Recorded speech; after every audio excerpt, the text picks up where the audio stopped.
You know a spot, but not just a spot, the spot. Actually, with the all-new Nissan Frontier, you know a bunch of them. But the key to these great spots? Being able to reach them in the first place. Your spot is out there. Find your Frontier in the all-new 2022 Nissan Frontier. With standard 310 horsepower, advanced tech, and 281 pound-foot of torque.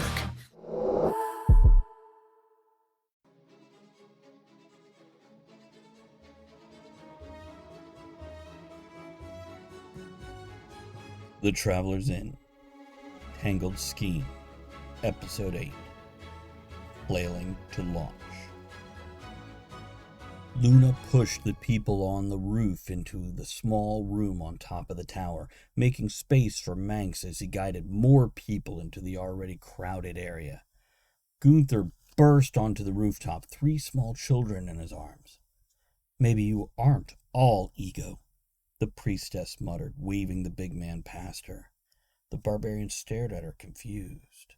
The warrior, lost and in a daze, just following his feet without thought, and probably hadn't even heard the words. The teeny blue dragon hovered to one side, her head pivoting as she guarded Goonthur. Moments passed, and then a last person emerged from the billowing smoke. Mogits. The man flew upward, a gout of flame following his flopping, flying figure. The rooftop behind the priestess wobbled, a sharp cracking noise drawing her attention. She turned to see the stones rippling like the surface of a lake, then erupting upward in a geyser of rock.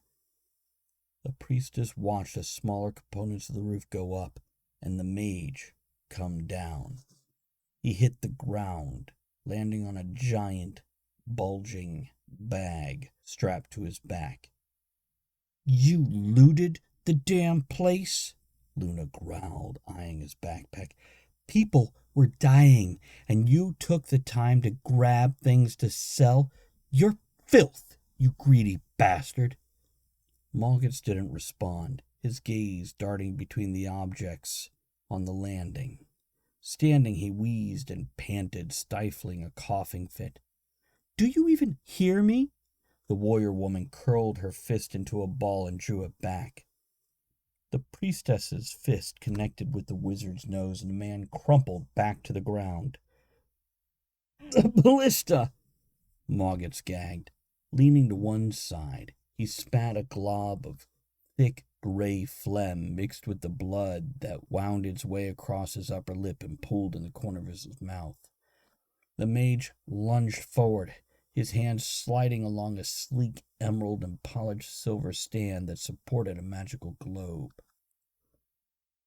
His mind shifted from the world he knew to somewhere else. It danced along razor-thin wires of perception and reality as it left his body behind. Mogits was on the furthest edge of a spider's web that didn't exist in his world, but was more real in this magical reality he'd entered when he touched the sphere on the pedestal. Something pulsed at the center, a slither of a whisper sliding along his awareness. His ethereal feet moved of their own accord, drawing him down the wide funnel and deeper into the electric blue of the energy arcing through the air. That same energy created the webs which Mogits stood on. With that realization, the mage pulled himself to a stop.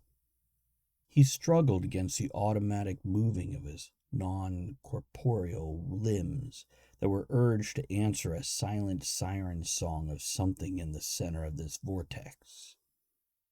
Mogits jittered backwards. Falling, he caught himself on his hands and crab-walked backwards. The image of a spider trying to escape from a child, after that child had pulled off 4 of its legs, came to mind. Vibrations caught the man's attention, and the language of the pulses tickled at his perception. He hesitated, trying to figure out if he'd actually understood it. It couldn't be that easy, could it? Mogits thought, meaning to say it out loud. There's something here, something dark and foreign, lurking in the center of an event horizon that could catapult dozens of worlds and even a handful of realities into chaos and threaten to annihilate them. The hunger and the urge to devour those within reach washed over the mage.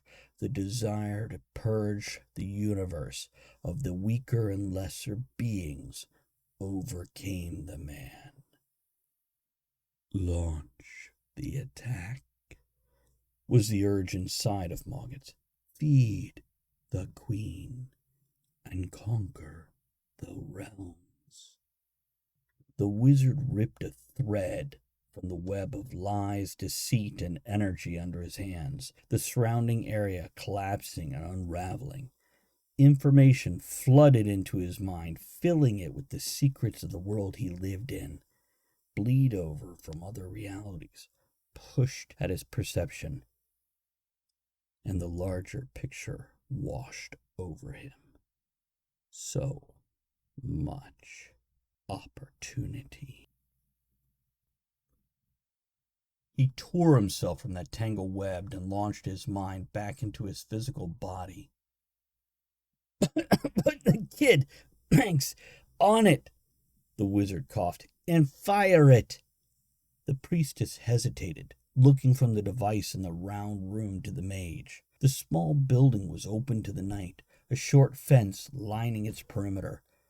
A huge crossbow-like contraption sat in the center. It was large enough for a man to lie on it. It's magical. And that crystal ball, Mogits continued, pointing at an orb swirling with lightning and blue mist, controls it, and it's aimed towards Salami. It'll send people there, I swear. I've double-checked this personally. The tower is burning. It's the only way. Luna watched a man fall to the ground, hacking. To hell with you, wizard, she spat. But I will do as you say, but you go last, and I hope to Aretha that you burn. The authority and the tone the priestess used offered no room for argument, and Manx climbed aboard. Mogits lurched to his feet, still lugging his overfilled pack, and slapped one hand on the war machine and the other on the glass sphere. The mage muttered a word, and Manx shot into the night, a scream of surprise echoing into the darkness. Goonthur, get on, Mogits croaked. The barbarian didn't question the wizard for once and climbed on, Blueberry flitting around the man with concern. With another muttered magical phrase in a language long hidden from the world, the northern warrior shot into the night. The dragon launched herself after Goonthur, disappearing into the distance. Luna? Mogits looked at the priestess. I will go, traitorous mage. But the warrior woman reached down and tore the backpack from the arcane trickster. I will take this and keep it until you prove to me you can be trusted. She punched him in the face just one more time. He jerked backwards, his hands flying to his thrice-shattered nose. Climbing on top of the war machine, she held up her middle finger to the mage. The wizard looked at her. The thought of launching her across the woods towards the unexplored areas entering his realm of consideration. But then again, he would have done pretty close to what she'd done if their positions had been reversed, if he had any muscle tone and upper body strength. He slapped the ball of glass, and the woman launched into the night sky, the flail in her hand, an artifact she'd recovered somewhere below after savaging the lord of the manor with table legs, smashing the orb of power. A trailing scream followed her trajectory as it wobbled away from the tower. The orb crackled, and a sphere of energy burst from it, catching the villagers and tossing them over the side of the tower. Blue bubbles of magic surrounded them, and the wind tossed them in all directions. They floated away at the whim air currents. At least they're safe, Mogits muttered. Guess it didn't get me because I was anchored by the ballista and the... He turned his head to stare at his only escape route. The globe was shattered, and pieces lay scattered across the stones at his feet. He stared at the magical conduit that would have launched him towards the town that had been threatened for months. The top of the tower exploded again, causing Mogits to jump, widening the already sizable hole in the center. Stones larger than a powerful man's thigh burst into the sky. A sinister, shadowy shape rose from the burning depths below. The boxy form of the master of the house levitated into view of the trickster magician that had faked most of his career. Mogits watched as Derek, the mini-sauna encased caster of the arcane, came level with his line of sight. Oh, shit, the broken mage breathed, his body laying halfway across the war weapon that no longer functioned because of a priestess of respect breaking the magical conduit of transportation. Aretha may be the goddess of respect, but that wasn't terribly precise. The sisterhood of that specific religion often demanded certain mental and social caveats without backing it up with logic of why people should do those specific things. But Luna was specific. She wanted that respect due to her fighting prowess, her strength of will and personality, and never because she was charming or attractive. Fair enough, Mogits muttered while shaking his head to the contrary. But she should let herself be more than just respected, because humans are barely more than just dumb monkeys that jump up and down when something cool happens. Something like her showing up. The mage turned to look at his enemy and rival, rising above the broken rock and mortar, wondering what he could do to defeat such an impressive foe. Then it came to him. The one way to make sure that a being of power would acknowledge and bow to someone of significantly less ability and back down from a confrontation of ego. "The gods have spoken to me," Mogits intoned in a flamboyant and over-the-top tone. "And they have said that you and your matron have been found wanting and lacking. You are both less than they expected. You have failed, and that's why a ragtag group of misfits who can't even relate or bond to one another because of emotional and psychological issues." Mogits kept talking, the words and concepts growing larger with each syllable. He peppered the sentences with these and thous, shan'ts and shalls. The being of immense power hovering centered over the hole in the tower hesitated.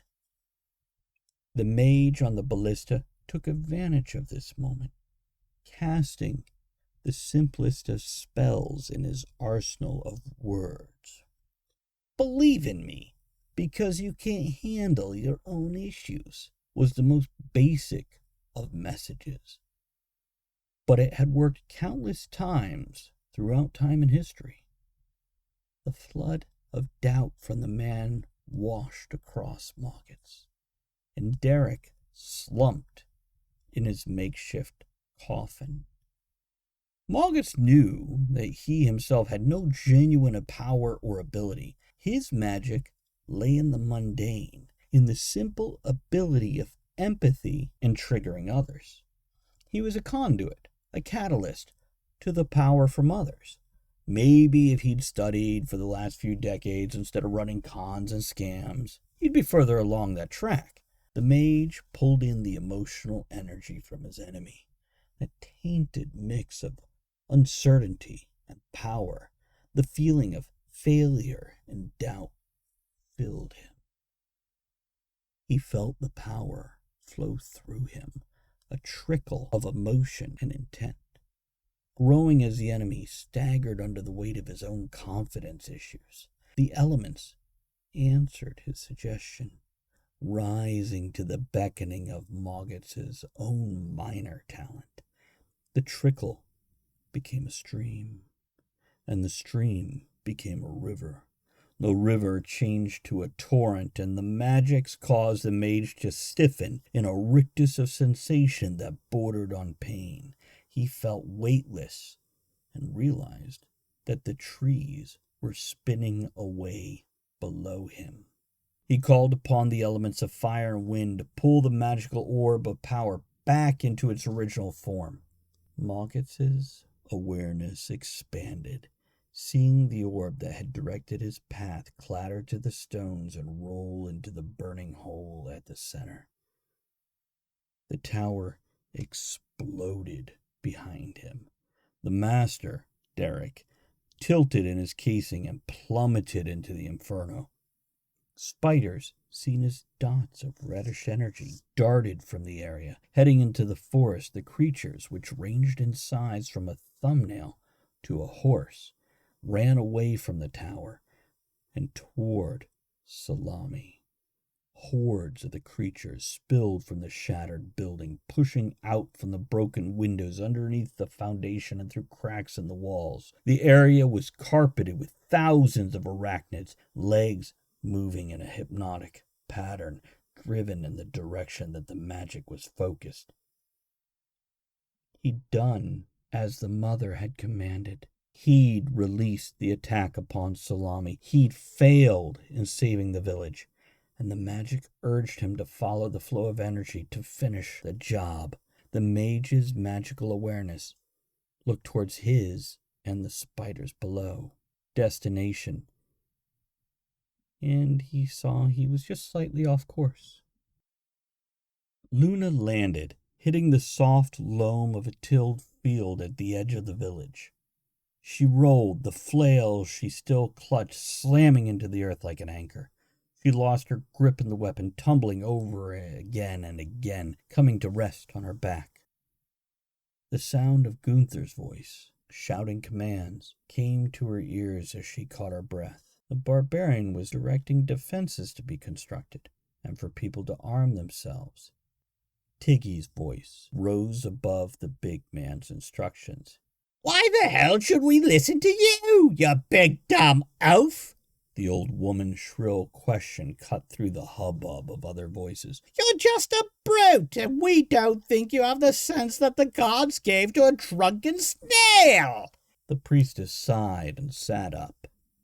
Manx stood to one side, picking at his fingernails, looking bored, as usual. The young man shifted and glared around him, eyeing the shadows of the buildings in the late afternoon sun with dual longing.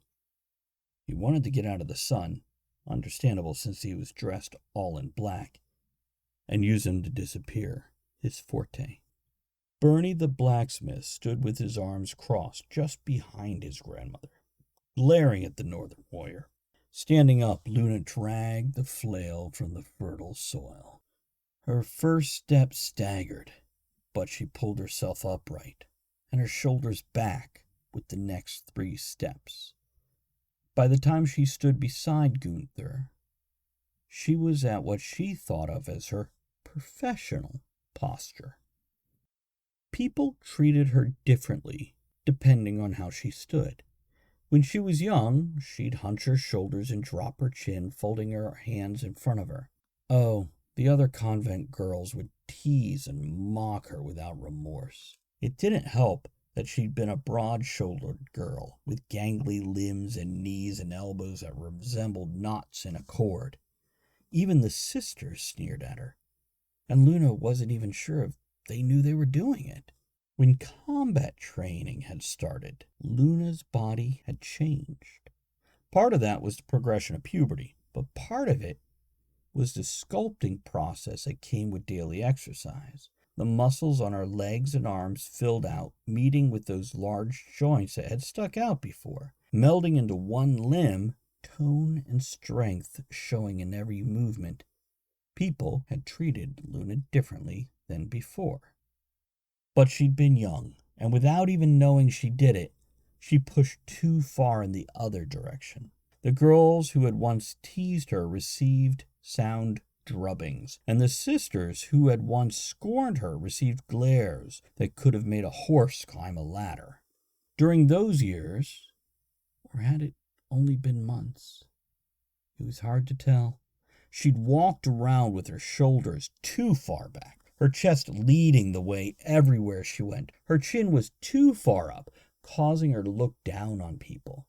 When she walked, she moved with her legs a little too far apart and took strides that were a little too long. Every movement she made was a challenge to anyone in front of her. And when she hunched her shoulders and brought her hands in front of her, well, it differed from how it had been before. Instead of looking meek and deflated, she now looked like she was about to sacrifice you to some dark whim of her own. But she'd grown out of that phase also, and had practiced her stances. The meek one was rarely handy, but sometimes helped when dealing with someone who had an ego. While being defiant would lock them down, being humble made them give you their blessing. The psychopathic posture of shoulders forward, muscles rippling, chin dropped, and glaring up at someone through hooded eyes was handy when intimidating people with their impending and unavoidable beatdown. But that middle ground of shoulders just slightly back, chin up just a little, and a calm but serious look on her face, that was the magical comfort zone that worked in almost every instance. It made people listen when she spoke, her confidence and poise making them give way without feeling like they had to. It was a posture of leadership without question, and people responded to it.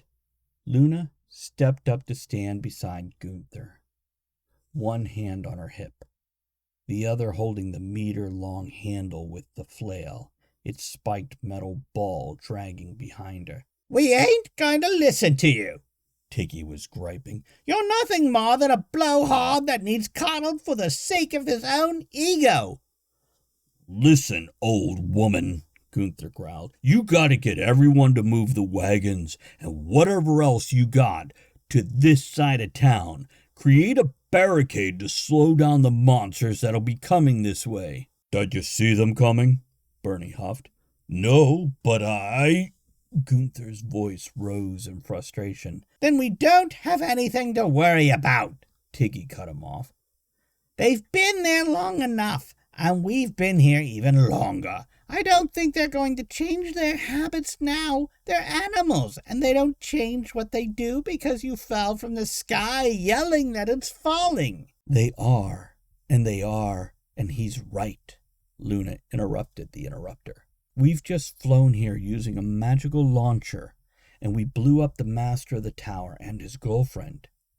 Didn't you see the explosion from here?" "Well, yes," Tiggy said slowly, Bernie nodding behind her. "but we hoped that meant everything was dead. But if you say we need to get ready, then we will." "And," Luna went on, "you will listen to Goonthur about the defenses. He's from a powerful barbarian tribe that has done exactly this same thing, from both sides, defense and offense, many times. He knows how to set things up to give us the best chance to not just survive, but to win this." "I do?" Goonthur gaped at Luna, the surprise of her support throwing him off. "I do. I did. I have. I can help." The big man tripped over the words, trying to recover. "Great, Goonthur. You take over the village defenses, and I will organize people. Manx?" Luna looked around for the rogue. The slim figure peeled himself from the shadows of the inn and sauntered towards her. He looked like he had bitten into a bad olive, his face sour, glaring around at the people like he'd rather be somewhere else. Luna smiled at the lad as he walked up. "Good," she said. "Find the holes. Find the dark places, the shadows and gaps where these things will come in. Get some oil or traps laid down and be ready to set them off if we need to." "They're spiders, though," Bernie grunted. "How can he know what they'll do? And do we really want this kid lighting our wagons and stuff on fire?" "He is our spider specialist," Luna said, meeting the blacksmith's eyes. "He knows these creatures and what their weaknesses are, their tactics, and so on. If anyone can do it, he can. And it's better to lose some tables, chairs, and carts than to lose your lives. Isn't it?" "Yeah," Manx sighed. "That's right. I need a team to help cover the things I set up." "Great!" Luna clapped her hands. "Bernie, you're with Goonthur. Tiggy, get Manx some people. Let's do this. Great theory. Tiggy linked her arm through Luna's. And I'm with you. Us powerful women gotta stick together.